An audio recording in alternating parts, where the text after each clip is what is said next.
Hello everyone, দেখো আমার হাতে অনেকগুলো চারাযুক্ত বীজ আছে, কাঁঠালের বীজ।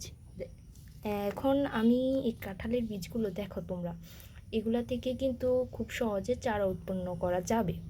একদমই দেখো, আমি মনে হয় তোমাদের সাথে একটা ব্লগে শেয়ার করছি যে এখানে হচ্ছে আমি কাঁঠাল খেলাম, কাঁঠালের অনেক অল্প কয়েকটা কোষ ছিল আর কি।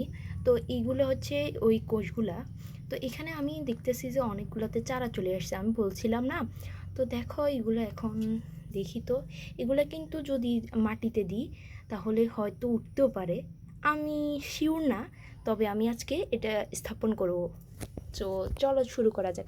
তোমরা যেহেতু জানো যে আমার মাটি সবগুলাতে, আমার টব সবগুলাতে মাটি একদমই দেখো একদম কাদা কাদা হয়ে গেছে। তো কিছুই করার নাই, যেহেতু এখনও আকাশ স্বাভাবিকই হয় নাই, মানে এখনও মেঘ মেঘ অবস্থা আর কি। এই বৃষ্টি পড়ে, এই আবার এই পরে, তো বিসমিল্লা পড়ে বিসমিল্লা। তো এখন আমি এটাকে মাটি চাপা দিব। ওকে, তোমরা অনেকে জানো এগুলাতে ছিল বিলাতি দইন্যা, কিন্তু খুব দুঃখের সাথে বলতে হয় বিলাতি দইন্যা গাছও মারা গেছে, আমার অনেকগুলো গাছ মারা গেছে। তোমরা জানো, তোমাদের থেকে আমি শুরু থেকে বলছি না যে আমার এখানে বারিন্দা এখানে শুরু করছি হচ্ছে তোমার টমেটো গাছ দিয়ে, কিন্তু আফসোস টমেটো গাছে মারা গেছে, একদম উঠে ফেলতে হয়েছে প্রায় 4-5টার মতো। তো এখন এটাকে আমি মাটি চাপা দিছি, দেখি যদি আল্লাহ যদি কপালে রাখে তাহলে হবে। দেখো মাটিগুলো খুব একদম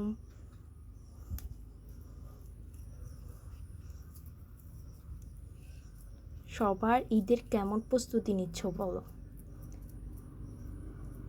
ঈদের প্রস্তুতি তোমাদের হয়তো সবারই নেওয়া শেষ। এবার দেখো এখানে আমার হচ্ছে 2টা ইয়া ছিল, 2টার মধ্যে দেওয়ার চেষ্টা করব, কয়েকগুলো হবেও না বুঝছো, তবুও দেওয়া আর কি, মনকে সান্ত্বনা দেওয়া। এটা কিন্তু আমাদের এই কাঁঠালটা কিন্তু আমাদের না, এটা হচ্ছে পাশের বাসার আন্টি দিয়েছে, বুঝছো। কার কার বাসায় এরকম পাশের বাসার আন্টিরা দিয়ে কমেন্ট করে জানাও।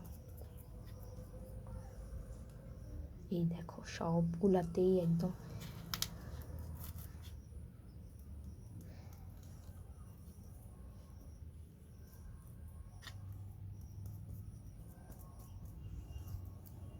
ওয়াও, ঢুকো।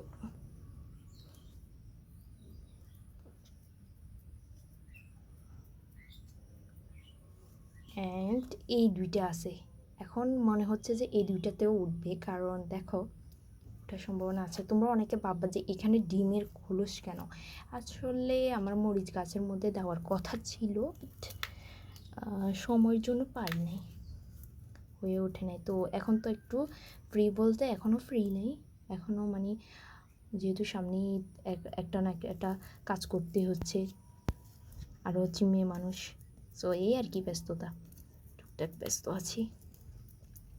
তো দেখো আমার সবগুলো কাঁঠালের বীজ একদম রোপণ করা হয়ে গেছে। তো আমরা নেক্সট মাত্র 15 দিন পরে দেখবো যে আসলে কি চারা উৎপন্ন করা হয় কি না। সো টাটা, বাই বাই, আল্লাহ হাফেজ।